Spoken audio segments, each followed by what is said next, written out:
Assalamualaikum warahmatullahi wabarakatuh. Sampai paham. Hati-hati dengan kalimat insya Allah. Pernah nggak kita itu kalau janji sama orang terus kita ngomong insya Allah. Misalnya nih ada yang ngomong ke aku, Nel besok sore ke rumah aku ya. Aku bilang insya Allah. Artinya adalah kalau Allah mengizinkan. Rupanya nih besok sore aku ngantuk nih, males nih. Terus aku nggak datang.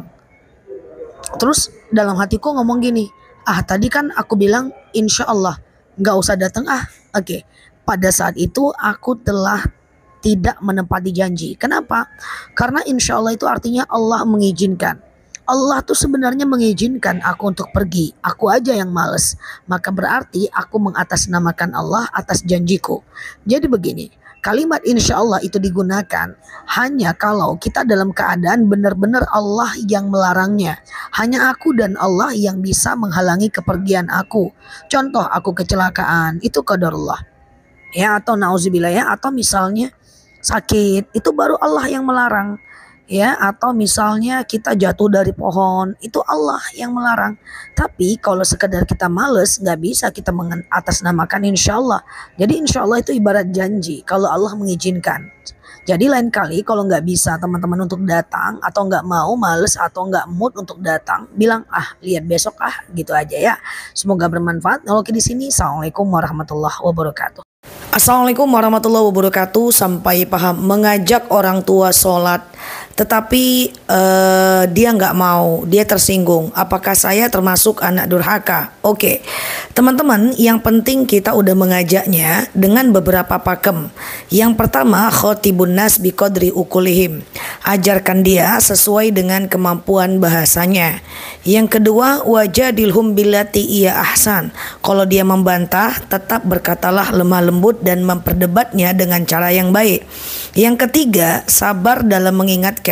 Yang keempat, wala taqnatu mir rahmatillah. Jangan berputus asa dengan rahmat Allah. Pada intinya adalah ketika kita mengingatkan orang tua dan dia tersinggung, kita tidak berdosa. Kecuali kita berniat memang untuk menyinggungnya. Sama dengan kita ngobrol sama orang, kita tidak menghina, sekedar atau kita ketemu orang lewat terus kita cemberut. Nggak ada niat kita untuk tidak menyapanya, cuman karena berbagai permasalahan kita cemberut, dia tersinggung, kita nggak berdosa. Jadi kita itu berdosa kalau melakukan penghinaan atau dengan niat sadar untuk menyinggungnya. Semoga bermanfaat, jangan putus asa. Semoga suatu ketika orang tua kita bisa jauh lebih soleh insyaallah. Semoga bermanfaat. Assalamualaikum warahmatullahi wabarakatuh. Assalamualaikum warahmatullahi wabarakatuh. Sampai paham. Bagaimana jika orang cuman bilang mikum saat di chat atau halo assalamualaikum kayak gitu misalnya ya, maka kita jawabnya apa? Nah, ucapan salam orang itu tidak mengandung makna apa-apa. Terus kita harus gimana? Kita tetap menjawab dengan sempurna. Waalaikumsalam warahmatullahi wabarakatuh. Dia tidak mendoakan kita dan kita tetap mendoakan dia. Toh setiap doa yang kita berikan kepada orang lain nanti juga kembali kepada kita kok. Jadi teman-teman tetap jawabnya dengan sempurna ya. Assalamualaikum kayak gitu misalnya. Ya udah, waalaikumsalam warahmatullahi wabarakatuh. Udah. Loh kan dia cuma mikum aja ya. Kita kan harus membalas dengan balasan yang paling baik dong. Oke? Begitu ya. Sehat selalu teman-teman semua di sana. Dan yang baru mampir, baru lihat video aku ini, boleh follow akun aku ini, like, share video ini dan ikuti live aku setelah ini ya. Semoga bermanfaat. Yang Loki di sini sampai paham. Assalamualaikum warahmatullahi wabarakatuh. Assalamualaikum warahmatullahi wabarakatuh. Sampai paham. Sholat subuh 2 rakaat, lalu mendengarkan ceramah sampai datang waktu syuruk. Apakah dapat pahala haji dan umroh? Oke, teman-teman semuanya melakukan sholat subuh berjemaah di masjid atau di musola, lalu kemudian kita lanjutkan dengan beriktikaf. Iktikaf itu diantaranya sholawat, baca Quran, zikir, ingat kekurangan diri, dan termasuk mendengarkan santapan subuh atau rohani subuh.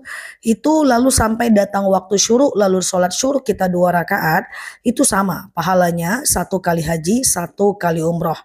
Dengan syarat sewaktu santapan rohani Ramadan, teman-teman tidak boleh ngobrol atau scroll-scroll handphone atau melakukan hal-hal yang tidak berguna sehingga iktikafnya menjadi tidak benar.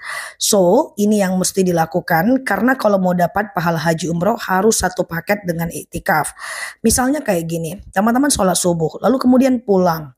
Ya, lalu kemudian sholat nggak pakai itikaf nih. Lalu kemudian karena rumahnya dekat musola, lalu teman-teman sholat syuruk di masjid. Itu nggak dapat pahala haji umroh karena nggak pakai itikaf di masjid. Atau syuruknya di rumah nggak dapat pahala haji dan umroh. Jadi dalam hadis tersebut dijadikan satu paket. Subuh 2 rakaat, itikaf sampai syuruk, pahalanya satu kali haji, satu kali umroh, termasuk mendengarkan ustadz saat santapan rohani kultum subuh. Semoga bermanfaat ya. Assalamualaikum warahmatullahi wabarakatuh.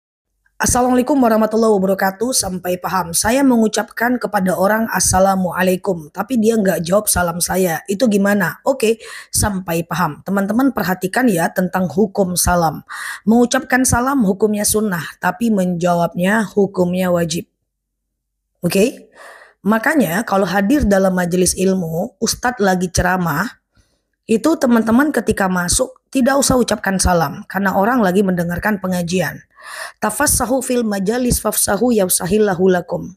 Ketika masuk dalam majelis, teman-teman diam, cari tempat kosong. Jangan mengucapkan salam.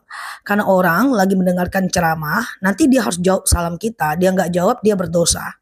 Karena mengucapkan salam hukumnya wajib, mengucapkan salam hukumnya sunnah, menjawabnya hukumnya wajib kalau kita dengarkan. Udah tahu ya hukum tentang mengucapkan dan memberi salam serta menjawab salam ya.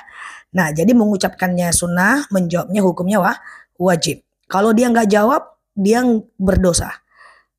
Tapi kalau dia nggak tahu, diangkat pena bagi orang yang tak tahu sampai dia tahu. Yang nonton video ini semoga udah tahu ya. Semoga bermanfaat. Assalamualaikum warahmatullahi wabarakatuh.